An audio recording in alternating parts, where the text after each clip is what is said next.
Good morning, everybody. Welcome to another Daily Market Report brought to you by Mike York. Today is Thursday, and November 8th, 19th. I hope you guys had a wonderful morning so far. We do got a number of items here on the economic data. Tomorrow, economic report. Tomorrow, we don't have anything to report, so today will be the last this week in terms of economic data.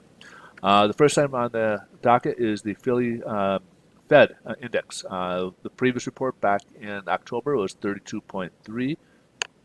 Forecast is calling for 22, and it did drop, but not quite as bad as forecast calling for. This is 26.3. This is manufacturing in the Philadelphia region, which bodes. This is a pretty decent number actually. Anything above zero is considered expansion. Anything below is obviously contraction. So this is a decent number for manufacturing in the Philadelphia region.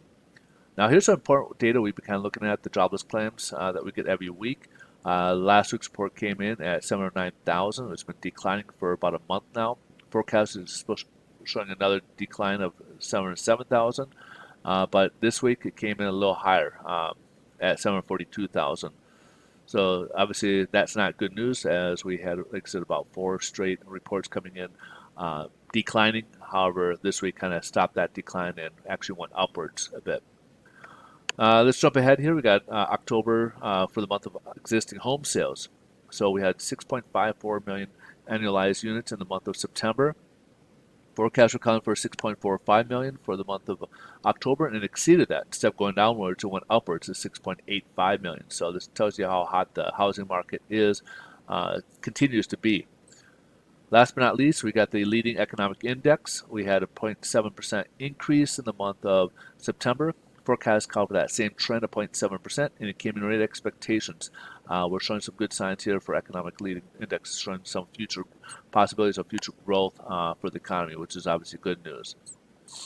So let's jump ahead, see a good look at what's on there.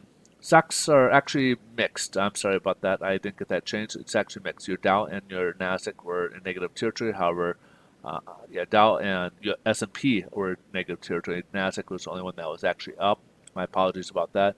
A lot of it has to do with the spike in corona cases. They're showing a lot of test results rising. We'll kind of wait and see how it plays out. But as a result, a lot of states are locking down. New York City announced yesterday that their schools will be going back to online, and that's obviously the largest public school system in the country. So they will be going online learning. And a lot of other states, of course, want to try to lock in a little bit further restrictions here. So let's jump ahead, see how this is playing out in the bond market. Bond market is up a little bit, about 9 basis points. We're back to where we closed on Tuesday, which is obviously good news. So pricing should be a little bit better today. As we had mentioned, we were down a little bit yesterday. So we should get that pricing back to close to what we saw on the close on Monday. Or I'm sorry, rather on Tuesday, on Tuesday's close, when we had a price improvement that day. So good news right there. So pricing should be a little bit better today as a result. Let's take a look, see what yields are doing, and yields are kind of coming back a little bit. They tested the technical ceiling, which did close slightly above it, but you see these wicks that were kind of going back and forth. Today it started a little bit lower, did kind of rise a little bit, but it's still down below 0.86 right now at 0.855. So adding a little bit less pressure and kind of going between in the middle of the two technicals here that we have, with the 100-day moving, I'm sorry, the 25-day moving average coming up just underneath it, creating a double layer of support here. All right, so that's pretty much the wrap. Rates are a little bit better today from what we saw yesterday, as we had a little bit of decline. However, today we got that loss back in there and bring us back to closer to what we saw at the close on Tuesday's pricing here. All right, so that's pretty much the wrap. If you guys are in the market to refinance or purchase, got questions about anything, I'm going to leave a link at the end of this video, so stay tuned. And also I'll leave it in the description.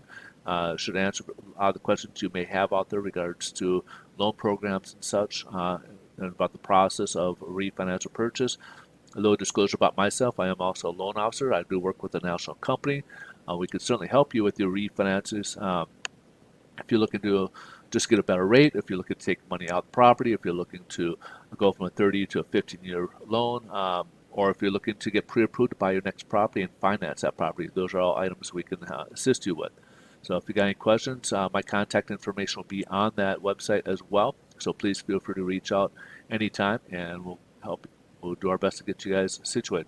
You guys have a great rest of your day. Thanks so much for watching, and we'll see you in tomorrow's video. Bye bye.